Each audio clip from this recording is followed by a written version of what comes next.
Good afternoon, and welcome to this Facebook Live with myself. That's my name. How can I do that there? Yeah, that's how they do it on the telly. Got a little bit more of a different setup here. Hope you like it. And welcome to this Thursday with myself, Ruth. I'm here to answer your questions about international private school admissions. So it is September tomorrow. So the big question is, are you ready? Now, if you have a child born in 2021, 2020, or 2019, this is your crucial, critical year to be doing your applications. Let me say that again: 2019, 2020, and 2021. So we've got a really great bunch of parents that are coming into our program that starts on 12th of September. So if your children are born in those years, you need to get ready to start doing the doing. Applications start tomorrow. Don't panic. Having said that, please don't panic. Your applications will be your very, very first application to one school might be around the middle of September. Couple more are due at the end of September. So that's really your kind of deadline. So if you're not thinking about it and you are a parent of a child born in 19, 20, or 21, don't get complacent. I do see a lot of parents asking about kindergartens for this age group, and that might be fine. But don't forget that most of our primary schools have kindergarten sections attached to them. So by the time it comes to year one, they may not be accepting a lot of children. So happy to chat about that. Happy to chat about anything. If you have any questions for me about international school admissions, then just ask. Let me know. Nothing is out of bounds. I just won't answer it live, but I'm happy to answer almost anything live. And if you know me, then you should know that by now. So just before I've got one question that came in earlier, so I'll wait for a few more people to join. And if you ask questions, if you're watching on Facebook group, Facebook page, LinkedIn and YouTube, we're live on all the platforms. So sometimes I can't see the questions coming in from different platforms. It's September tomorrow. If the typhoon doesn't scupper all of our plans, we are due to be at the Standard International Schools Festival in Tsim Sha Tsui on Saturday.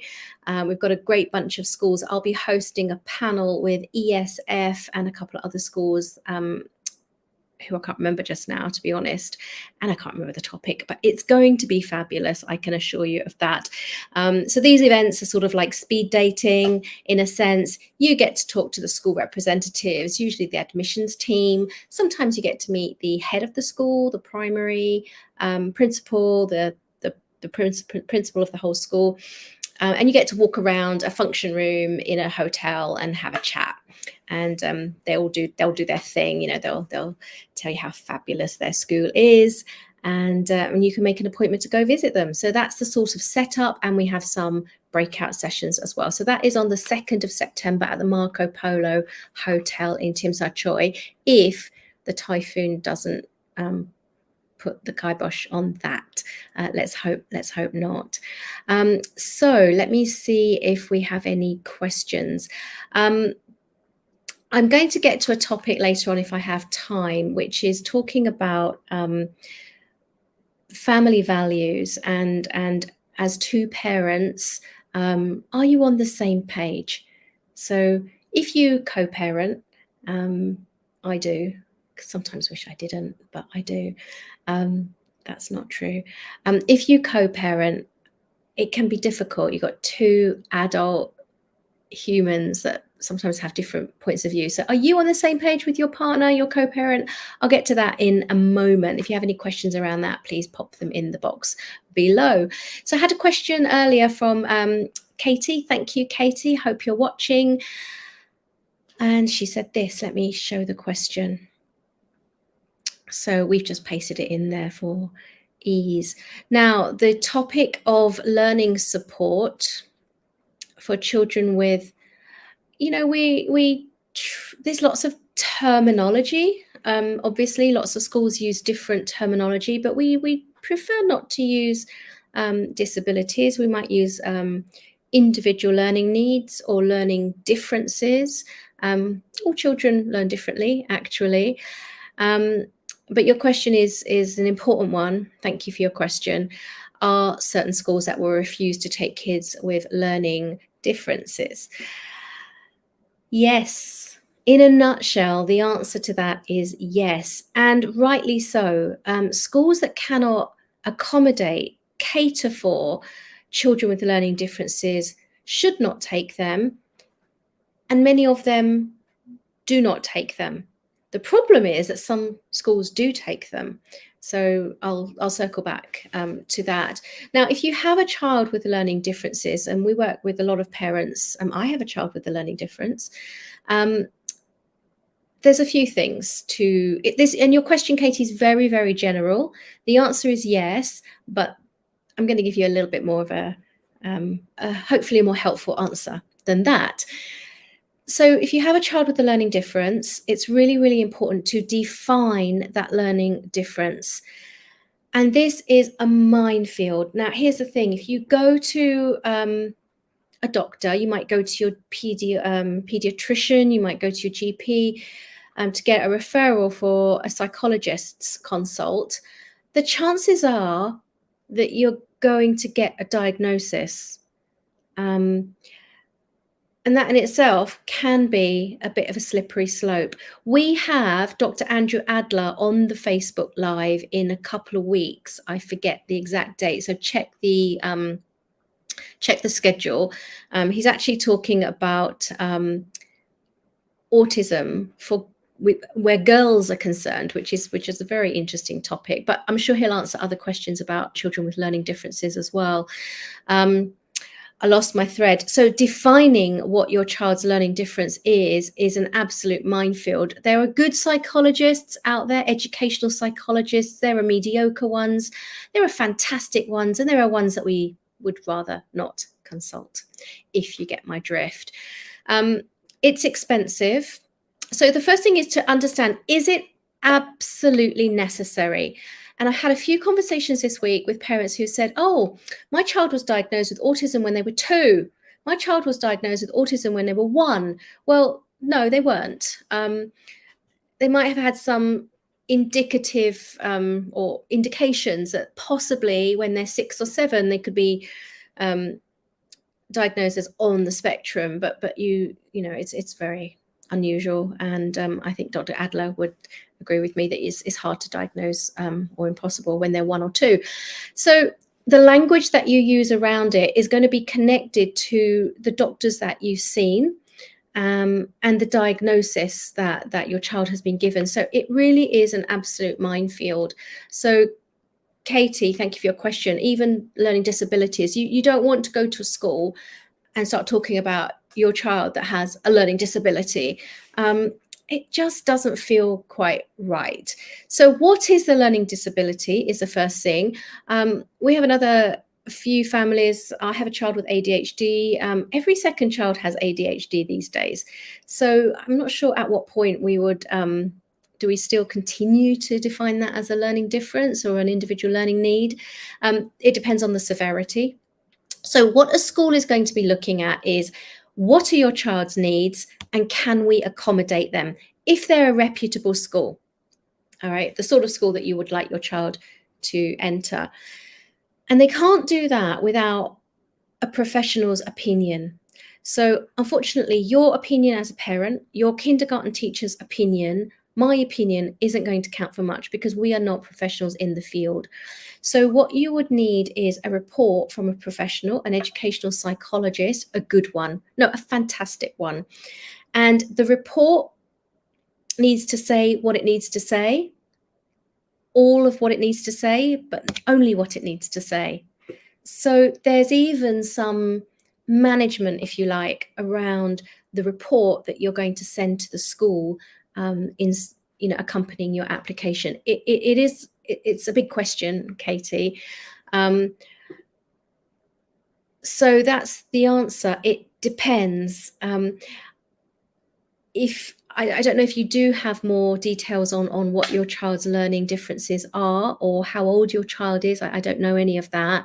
But we work with a lot of families in this situation, and we can save you a lot of time by going to the schools that will take your children, and not only the schools that will take them, but the schools that will cater for them. And that's a really important distinction, because there are schools that do not have a SENCO or a special educational needs coordinator.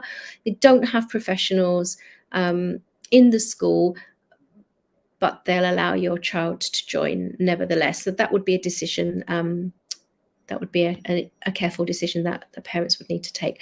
Hope that answers your question, Katie. Right, now I'm getting questions from all different. Now, if you don't give us permission to know who you are, if I went to Facebook, I'd probably know who you are. But let me just pop over to Facebook while I think about this question. Bumpity-dum, give me a moment. Claire. Hi, Claire. Can a child in the final year of IBDP program switch easily due to school relocation? You mean year 13 or grade 12? Where are you listening from, Claire? Let me know where you are.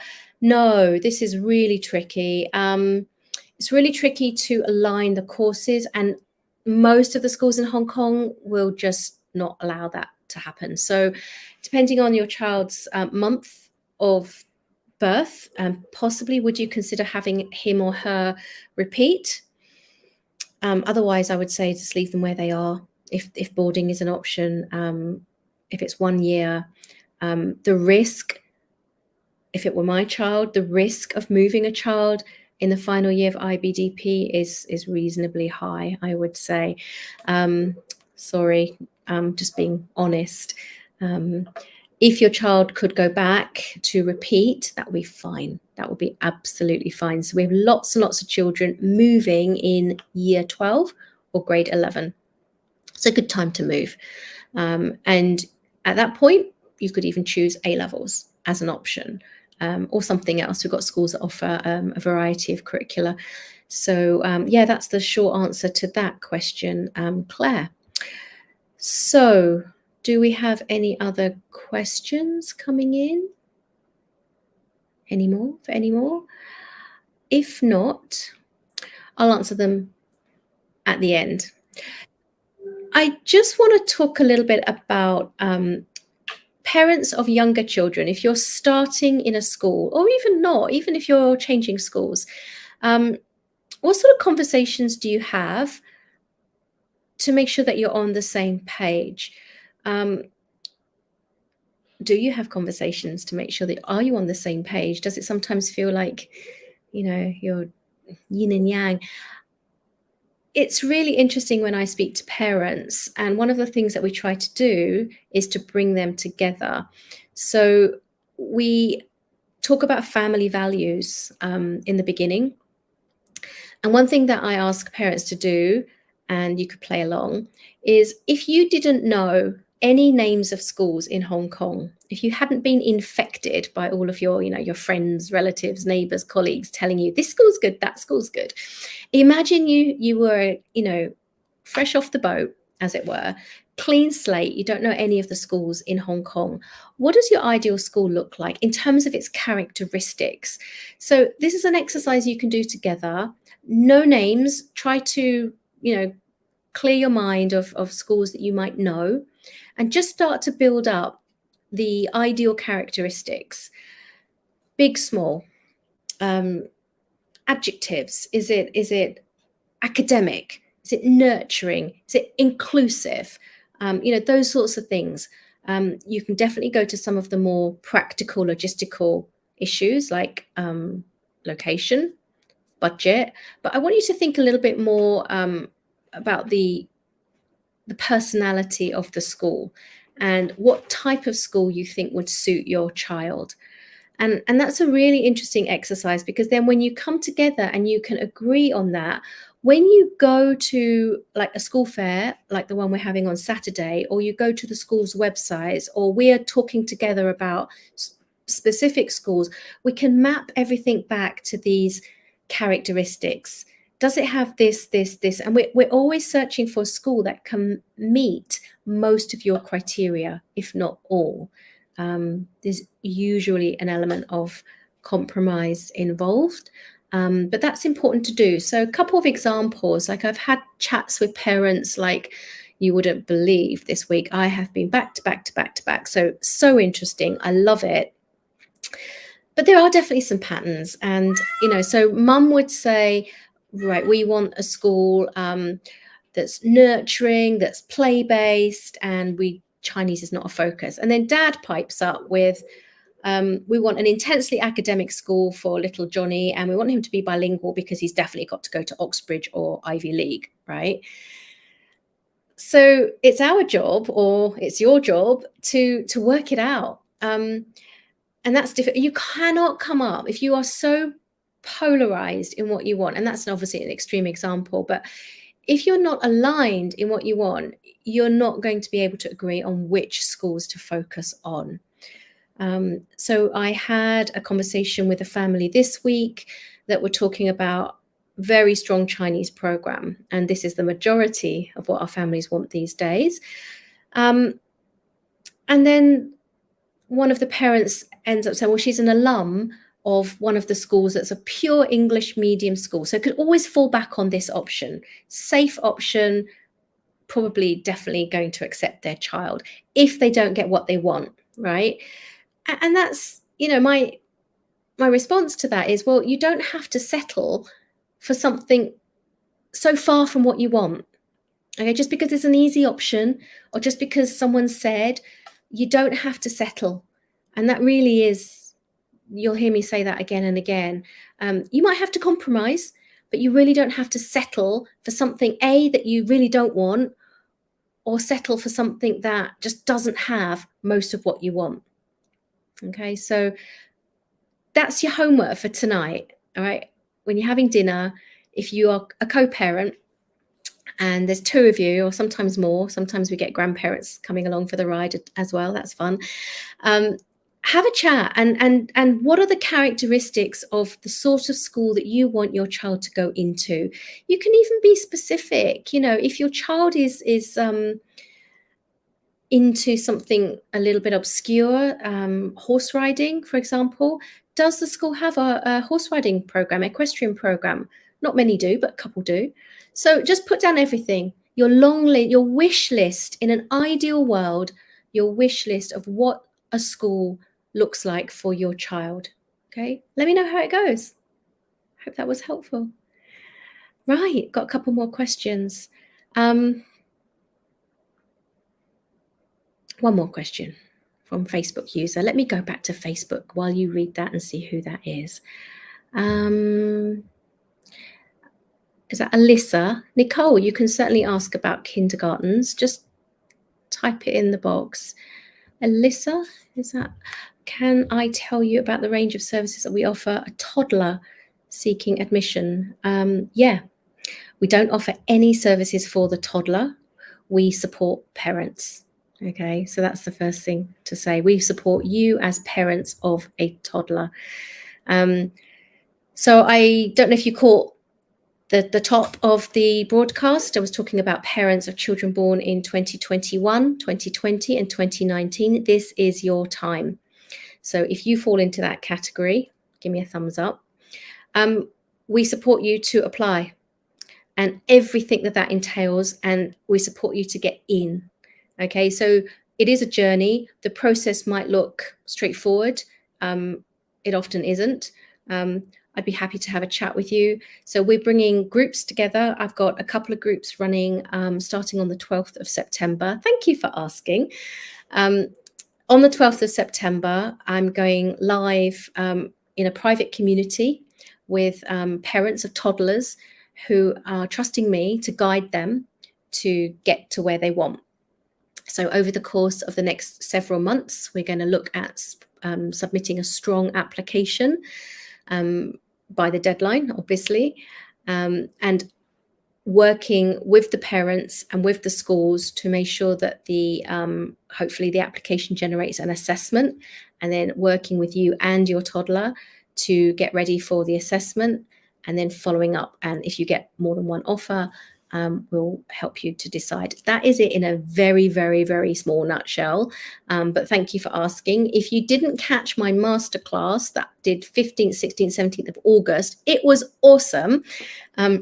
In the Facebook group, go to media, go to videos, and they're all there. There's like 3 hours or more of content for you if you are a parent of a toddler. So watch the masterclass. Registration has closed, but it looks like I'm going to have to open a second group. So let me know if you're interested.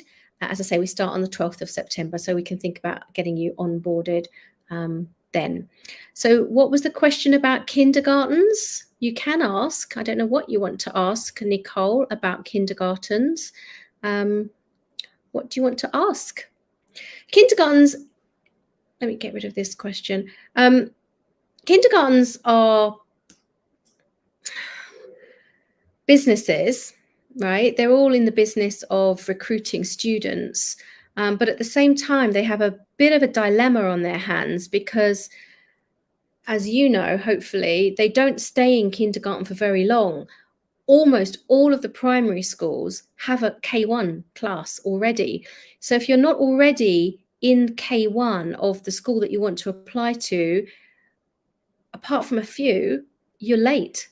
So staying in a kindergarten for K2 means you've missed out on places for K1. Staying in a kindergarten for K2 means you've missed out on places that were available for K1 and K2, and that could be a problem. So kindergarten is, if you're talking about a standalone kindergarten that doesn't have a connected primary school, by all means go there for playgroup and pre-nursery. And here's the other thing that some people do with those sorts of kindergartens is do a double session. So if the through school that you're enrolled in for K1 is only half day, you could do a kindergarten for the second half of the day, especially if you're still trying to maintain the language exposure that isn't available in the home or isn't available in that school. So I hope that answers your question. I'm not sure what exactly your question was.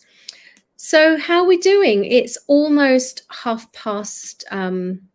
So if you're watching on replay, and most people watch this on replay, and that's perfectly fine, put a question in the comments and I'll answer it for sure. If you're available on Saturday, and if we're still if we're still going on, we have an event at the Marco Polo at the in Tsim Sha Tsui, which is the International Schools Festival, supported by the Standard newspaper, and we'll be there with bells on, and I'm going to be hosting a panel on something or other. So shall we leave it there? Thank you so much. We'll be back here at the same time next week. I've been Ruth, and thanks so much for listening. Take care. Bye-bye.